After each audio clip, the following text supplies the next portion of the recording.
Hello students, my name is Rimsha. I am teacher of class 6th from Yardley International School. Open your science books.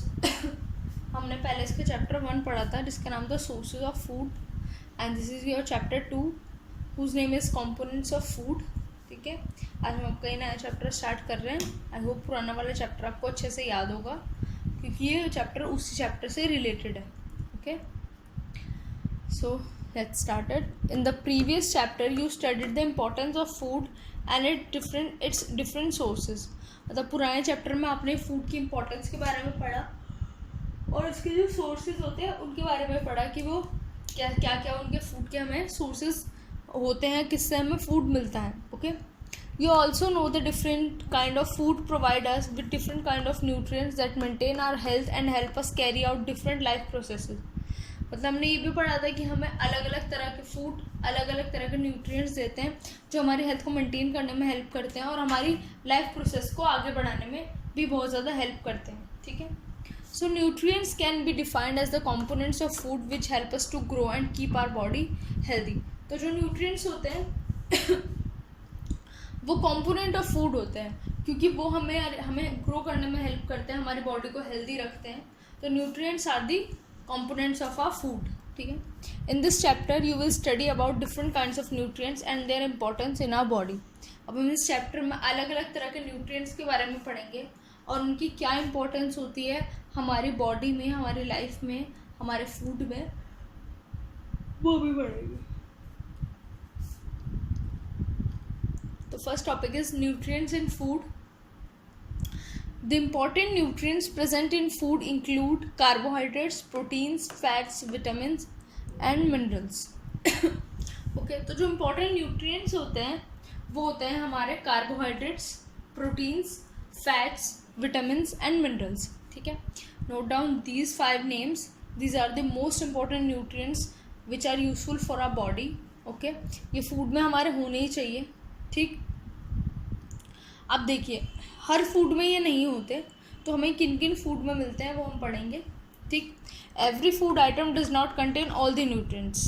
As I said कि एक ही food के अंदर हमें सारे nutrients नहीं मिलते, हमें अलग अलग तरह के फूड आइटम्स खाते हैं. ऑब्वियसली हम कोई एक तरह की कोई चीज़ नहीं खाते, हमारी बॉडी को अलग अलग हमारी बॉडी को खाने की भी ज़रूरत होती है, हमारी बॉडी को वाटर की भी ज़रूरत होती है, मिल्क की भी ज़रूरत होती है. ओके, तो हमारी बॉडी को अलग अलग तरह के फूड की ज़रूरत होती है ताकि हम किसी न किसी फूड से सारे ही न्यूट्रिएंट्स अपनी बॉडी में ले सकें क्योंकि ये सारे ही न्यूट्रिएंट्स बहुत ही ज़्यादा इम्पॉर्टेंट है. सम फूड आइटम्स में बी रिच इन वन और मोर न्यूट्रिएंट्स दैट में लैक अदर न्यूट्रिएंट्स. कुछ फूड के अंदर कोई से न्यूट्रिएंट्स ज़्यादा होते हैं और कोई से नहीं होते. तो मतलब हमारा एक ही फूड एक परफेक्ट फूड नहीं होता. ठीक, तो उसके अंदर हमारे कुछ ऐसा होता है कि एक न्यूट्रिएंट बहुत ज़्यादा होगा और दूसरा नहीं होगा, तो हमें बहुत सारी अलग अलग फूड आइटम्स खाने पड़ते हैं. For example wheat and rice contain significantly more carbohydrates than proteins and vitamins. अब जो हमारा वीट होता है यानी कि गेहूँ जिसकी हम रोटी खाते हैं, एंड राइस यानी चावल, ये जो इनमें कार्बोहाइड्रेट्स बहुत ज़्यादा होते हैं बट प्रोटीन्स और विटामिन्स कम होते हैं.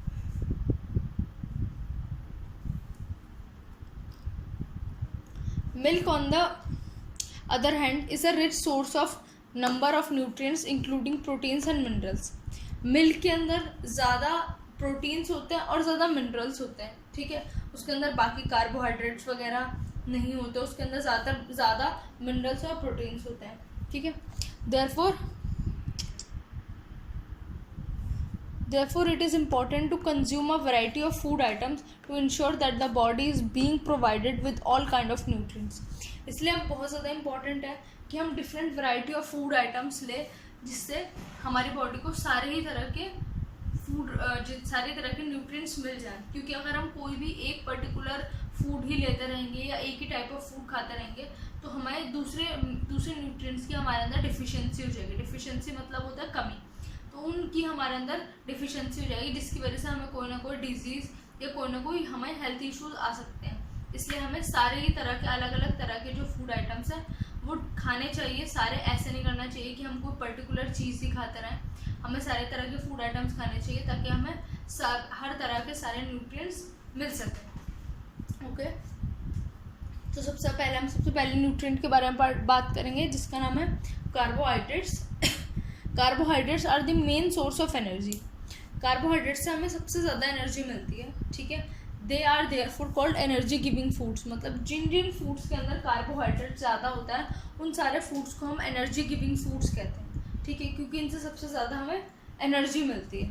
Okay, the major forms of carbohydrates in food are sugar, starch and cellulose, ठीक है। तो जो मेजर फॉर्म्स होते हैं कार्बोहाइड्रेट्स जो है 3 टाइप्स के होते हैं, शुगर्स, स्टार्च एंड सेल्यूलोज, ठीक। अब ये तीनों चीज़ें होती क्या है, अब आप आगे पढ़ोगे। Out of these humans can digest only sugar and starch, ठीक है। इन सब चीज़ों में जो ह्यूमन्स हैं, यानी कि जो हम लोग हैं, हम सिर्फ शुगर डाइजेस्ट कर सकते हैं और स्टार्च डाइजेस्ट कर सकते हैं। Cellulose consumed in food is eliminated from our body without getting digested, ठीक है। लेकिन जो हमारे किसी फूड के अंदर सेल्यूलोज होता है तो हम क्या, हमारी बॉडी से वो डाइजेस्ट नहीं हो पाता और वो हमारी बॉडी से बाहर निकल जाता है, हम उसको सेल्यूलोज को डाइजेस्ट नहीं कर पाते, हम सिर्फ शुगर और स्टार्च को ही डाइजेस्ट कर पाते हैं। We do not get energy from cellulose, हमें सेल्यूलोज से एनर्जी भी नहीं मिलती, ठीक है, क्योंकि हम उसे डाइजेस्ट ही नहीं कर पाते, हम उसको एज अ वेस्ट अपनी बॉडी से निकाल ही देते हैं, तो फिर हमें उससे एनर्जी कैसे मिलेगी।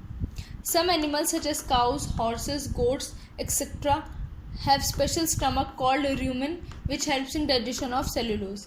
लेकिन जैसे कि कुछ एनिमल्स होते हैं, जैसे हमारे काउज हो गए, हॉर्सेस हो गए, गोट्स हो गए, ठीक है, इन सब एनिमल्स के अंदर पास एक अलग तरह का स्टमक होता है। कंपैरेटिवली हमारा स्टमक काफ़ी अलग होता है और उनका स्टमक काफ़ी अलग होता है। तो उनका जो स्टमक होता है उसको हम बोलते हैं रूमेन, जो हेल्प करता है सेल्यूलोज को डाइजेस्ट करने में, ठीक है। सेल्यूलोज हम नहीं डाइजेस्ट कर पाते, बट ये वाले एनिमल्स आराम से सेल्यूलोज को डाइजेस्ट कर लेते हैं, क्योंकि उनके पास एक अलग टाइप का स्टमक होता है। आप नोट डाउन कर लो कि उस स्पेशल टाइप का स्टमक होता है जिसको बोलते हैं रूमेन। अब सोर्सेज ऑफ कार्बोहाइड्रेट्स क्या होते हैं, जिनसे हमें कार्बोहाइड्रेट्स मिलते हैं, वो होते हैं हमारे rice, wheat, sugar, potato, honey, jaggery, banana etcetera are the some good sources of carbohydrates. मतलब ये सब चीज़ें जो हैं इनसे हमें कार्बोहाइड्रेट्स सबसे ज़्यादा मिलते हैं। अगर आपको कार्बोहाइड्रेट्स की डिफिशिएंसी हो या आपको कार्बोहाइड्रेट्स की नीड हो, ठीक है, तो उसके लिए हमें इन सब चीज़ों को इंटेक करना चाहिए। राइस, व्हीट, ठीक है, चावल, आटा, शुगर, पोटैटो, हनी, जैगरी मतलब गुड़, बनाना खाना चाहिए, हमें ये सब चीज़ें खानी चाहिए कार्बोहाइड्रेट्स लेने के लिए, ठीक है। अब हम कार्बोहाइड्रेट्स के बारे में तो पढ़ रहे हैं, बट इसमें एक छोटा सा एक फैक्ट दिया हुआ है कि आपको ये भी तो पता होना चाहिए कार्बोहाइड्रेट्स होते क्या हैं। एक्चुअली कार्बोहाइड्रेट्स जो होते हैं वो कार्बन और वाटर से मिलके बनते हैं, ठीक है।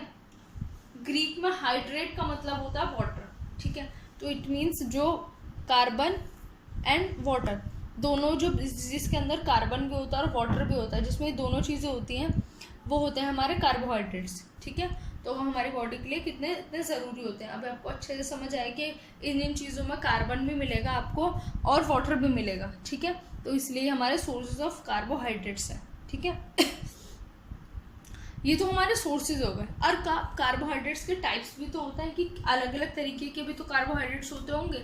अब वो कौन कौन से होते हैं ठीक है, कार्बोहाइड्रेट्स हमारे मेनली 2 टाइप्स के होते हैं, सिंपल कार्बोहाइड्रेट्स और कॉम्प्लेक्स कार्बोहाइड्रेट्स, ठीक है। सिंपल और कॉम्प्लेक्स, सिंपल तो हो गए जो चीज़ बहुत सिंपल होती है, ईजी होती है, बहुत ही सिंपली, जिससे हमें सिंपल मीनिंग समझ आ जाता है, ठीक है। कुछ चीज़ें होती हैं कॉम्प्लेक्स, कॉम्प्लेक्स मतलब होती है जो चीज़ें हमारे लिए डिफ़िकल्ट होती हैं, ठीक है, जिन चीज़ों को समझना, जिन चीज़ों को एडजस्ट करना हमारे लिए डिफ़िकल्ट होता है, जो थोड़ी ज़्यादा टेक्निकल होती हैं या जिसमें थोड़ा ज़्यादा दिमाग लगाना पड़ता है, उन सब चीज़ों को हम कॉम्प्लेक्स बोलते हैं। इसी तरह से हमारे कार्बोहाइड्रेट्स भी 2 तरह के होते हैं, simple carbohydrates and complex carbohydrates, ठीक है। अब ये एक्चुअल में होते क्या है वो हम नेक्स्ट क्लास में पढ़ेंगे, इनकी एक्सप्लेनेशन, ठीक है।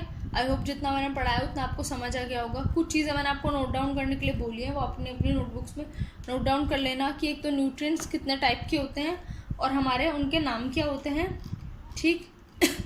नेक्स्ट इज़ जो स्पेशल टाइप का स्टमक होता है, किन किन एनिमल्स के पास वो होता है और उसे हम कहते क्या है, वो ये आप नोट डाउन कर लेना, ठीक है। कार्बोहाइड्रेट्स कैसे हमें मिला, ये एक फैक्ट, ये ठीक। और टाइप्स ऑफ कार्बोहाइड्रेट्स, ये भी आप नोट डाउन कर लेना। बाकी ये होते क्या है, इनकी एक्सप्लेनेशन मैं आपको नेक्स्ट क्लास में दूंगी। तो हम नेक्स्ट क्लास में यहाँ से सिंपल कार्बोहाइड्रेट से रीड करना मतलब पढ़ना स्टार्ट करेंगे। ओके, तब तक आपको जो काम दिया वो आप कर लेना। ओके।